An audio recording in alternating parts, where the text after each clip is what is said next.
Welcome to Joshua 2415 Outdoors, proudly in partnership with Christian Bowhunters of America.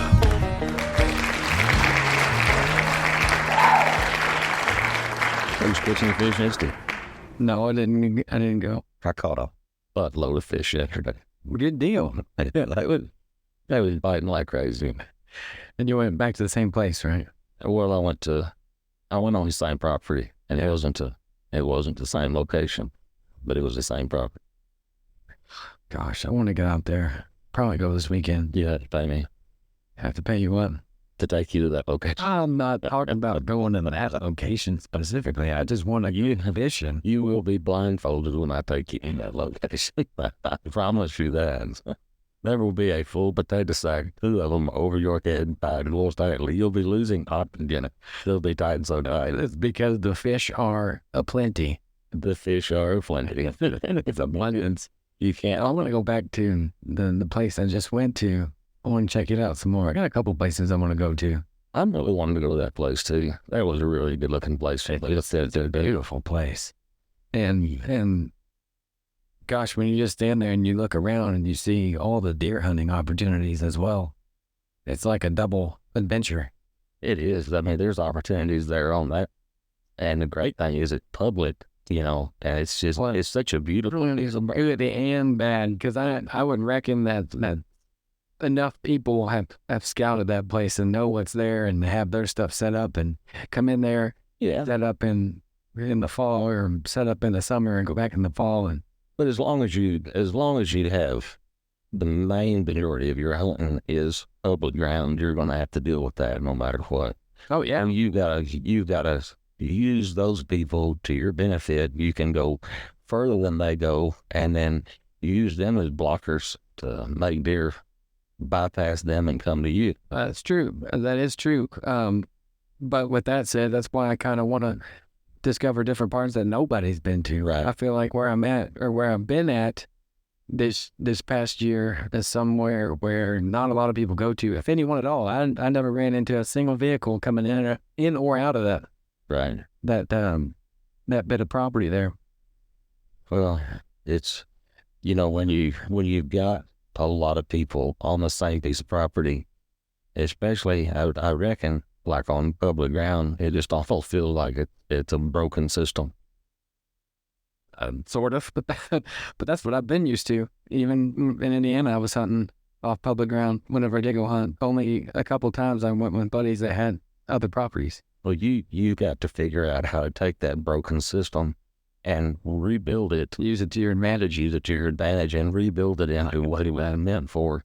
Because you could take that broken system and rebuild that into exactly what it was originally meant to be. It's going to take some work. That's a good plan. Yeah, it's going to you got to figure out the system first. Especially with it being the fact that it's deer hunting and you yourself will have to do it. Building that broken system back into something that is valuable. That is viable. It'll be a hard thing to do. It's not like when God is rebuilding something. That's true. That is true. So I was just take what's there and rebuild. Yeah. That's something we can do. Let's jump into this thing. All right. Hello and welcome back. We have another one for you. Comer's got a message today he wants to share. I think it's going to be a good one. Before we get started there, go ahead and get some things out of the way. First of all, if you have not checked out Christian Bowhunters of America, we encourage you to do so. We would appreciate it. It is a great organization. Just give them a look. Again, I'm going to post their link in the description at the end of this podcast. Check them out. Consider becoming a member. And yeah, that's pretty much all I got for that one. So yeah, well, if you're local to the Paducah, Kentucky area or the Metropolis, Illinois area, we have a chapter of Christian Bowhunters of America that's active right now. If you're not local to here, check out the Christian Bowhunters website and see if there's a chapter that is within driving distance of yourself, or if you're interested, you can reach out to me or you can reach out to Christian Bowhunters themselves and find out how to start your own chapter. And our email will be in the description, as well as Christian Bow Hunters of America. And I got one more bit of something to go through, business to take care of, I suppose. Get her done. Before that, we are considering changing podcasting hosts. But I think the only way I'm going to have to do that is restart completely. I won't be able to take everything that's on the current host. So just bear with us on that, and be on the lookout for that, because you may have to resubscribe to the new one. So just be on the lookout, and we'll give you updates from there. Yeah, and you'll let everybody know. We'll hire till it's done. And Definitely. It's going to be a process. I'm going to get started migrating things over to there. It's going to take a while, because I'm going to have to go through and get everything that we have off of there, because I don't want to lose any of it. I want to make sure it can happen first, and then bring it to the new platform, and then slowly transition. So it won't be an immediate thing. It's going to be a process. So just hang in there. Bear with us. We'll get back with you on that. And with that, we shall begin. Make it away good, sir. all right. Well, our message today, it kind of goes right along with what we were talking about, his hunting area being a broken system. And then if he wants it. Oh, can you say segue? Yeah, that's what I was talking about. That if he wants it to be something like it's supposed to be, in that situation, he is going to have to do the work himself, and he's going to have to build that system into something that is workable for him, into what it was meant to be in the beginning. Those public grounds, when they first become public, man, they're hot areas. And then as people transition into them, it becomes harder and harder and harder to hunt, because of the number of people that are there, the amount of scent that's there, the number of deer that are killed, and blah, blah, blah. It's on and on, the things that go wrong to break that system down. And then you have to yourself be willing to go farther than anyone else to find newer ground to make that what it's supposed to be. But the cool thing is, that's just in a situation like that. And there are so many times that we ourselves are broken down, and we are not what God intended us to be. And it doesn't matter whether it's drugs or pornography or homosexuality or whatever it may be. If we are a broken vessel and we cannot hold the living water that he intended us to hold, God is the only person that can take and remold that into something usable. And in Jeremiah chapter 18, verses 3 and 4, it says, "So I went down to the potter's house and saw him working with clay at the wheel. He was making a pot from clay, but there was something wrong with the pot. So the potter used that clay to make another pot. With his hands, he shaped the pot the way he wanted it to be." I want you to picture something. I want you to picture an old-fashioned water pot. They were made out of clay, and they were used to carry water. I guess they used them to hold wine or whatever. But if that pot has a crack, it will leak. If that pot is shattered, it can't hold anything at all. Now, you can try to put those pieces back together to that. If it was an actual water pot, maybe you yourself could put that back together and seal it up to be used. But if you envision that pot as a human being, the only thing in creation that can put that back together is God. And his son, Jesus Christ, came to this earth to pay for that to happen. So God can rebuild your life. He could put all of those broken pieces back together, and then he can seal that with a whole new glaze to where it holds water, it holds wine again, and it's able then to be used for what it was originally intended. I know so many people that have been through drug rehab, been through prison, been through their marriages completely shattering and falling apart. I know people that have been through living life of homosexuality. I know people that have been through so many different things. And then to see when they turn their life over to God, and they truly turn their life over to God, that God starts to mend that person into something that is usable for his creation and usable for them to fulfill what he has for each and every one of us, which goes back to our message. The main message that we have is your life is an arrow and it's supposed to go to the target. Well, if you're not whole, you cannot hit that target. And we all have little bits and pieces that are missing from us. And God can rebuild that. What I have seen, though, that troubles me so much is God will rebuild a vessel. God will build somebody back up. And then people, especially people that profess that they know Jesus Christ, will want to take a little hammer and chip away at that vessel and chip away at that vessel because they cannot forgive the things that that person may have done or been involved in. And when you're doing that, you're just being a Pharisee. Is the only thing you're being is a Pharisee. When God forgives and God rebuilds, we have no right to chip away at that vessel. God has a purpose for that vessel. God has a purpose for that person.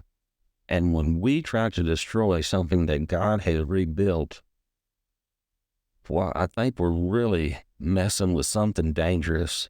Not only are we messing with something dangerous, why? Why would we want, Mark, why would we want to tear apart something that God has rebuilt? Why would we want to take, if God has restored a person and brought them out of whatever life, sinful life that they were living and restored them, why then do we have the desire as human beings to want to tear that apart? I think there's a number of reasons. I think the biggest reason is you're blind. Yeah. And maybe you have not yet seen that light, but you don't have to be blind to be someone who does that. You can be someone who has seen the light and still does that because your old sinful ways still creep in there and through those cracks that you have, and that becomes a problem. It sure does. It becomes a big problem, and it not only tears apart the person that is working toward trying to get their life straight.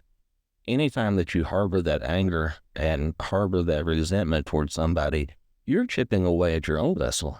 Yeah, absolutely. The more that you do that, the easier it is for your heart to harden. I've been through this. I have been the person that chipped away. I think everyone can relate to that. It doesn't matter how spiritual you claim to be or how close to Jesus you are. At the end of the day, you are still a human being. We all are. We're going to have those flaws. We're going to have those temptations. Some days better than others. Some days you have victories. Some days you don't. So we can relate to that. And so it's not to pass judgment on anyone at all. It's just to encourage you to know that you're not alone, to know that it's something we all go through. And, you just got to be close. If you're the clay and he's the potter, you got to be close to the potter. Right. He's the one that can fix that. He's the one that can reshape or remold that bit of clay that you are and make you something beautiful. Well, But you have to allow it to happen. You do. You have to allow it to happen. And I have a suggestion, and it's going to be a hard suggestion to fulfill. Okay. When you want to chip away at someone, when you see someone that's being restored or has been restored, and that judgmental eye comes upon you and you want to say something or do something or tell somebody something to try to tear that person down, when you feel that coming on, take a deep breath, take a moment, and ask God to remove that log from your own eye, because that's what it is. We have no business chipping away at someone else when we have so many flaws ourselves. Right. And that is why we should show love, we should show mercy and kindness. Absolutely. Agree 100%. And that's the challenge is that those things are hard to do. It's just making a practice of it, making it a habit to do those things. And, habits tend to stick around. They do. When and I've said before, at one point I had the hardest heart of anybody that I knew. I only cared for my own family. And when I asked God to soften my heart, well, there's some days I wished he hadn't softened it this much, because when I see a person, no matter what their struggles are, and I'm not saying that I'm doing this perfectly, because there's times that I get upset at people, but for the most part, when I see somebody that needs help, and I have that genuine feeling inside me that can only come from God, because it sure ain't me, that I want to help that person no matter where they are in their life. And I truly believe that if you will pray and you will ask God to soften your heart for people, soften your heart for everything, that if you truly believe that when you're asking him to do that, I truly believe that he will soften your heart and he will give you a new set of eyes, so that when you go to work or you go to the grocery or you go to a family get together, whatever it may be, and you just pray, God, open my eyes that I may see, open my ears that I may hear, and open my heart that I may feel someone in need, I think he'll show up to you. Exactly. Jesus himself says in the scripture that ask and you shall receive, knock and the door shall be opened unto you. Yeah.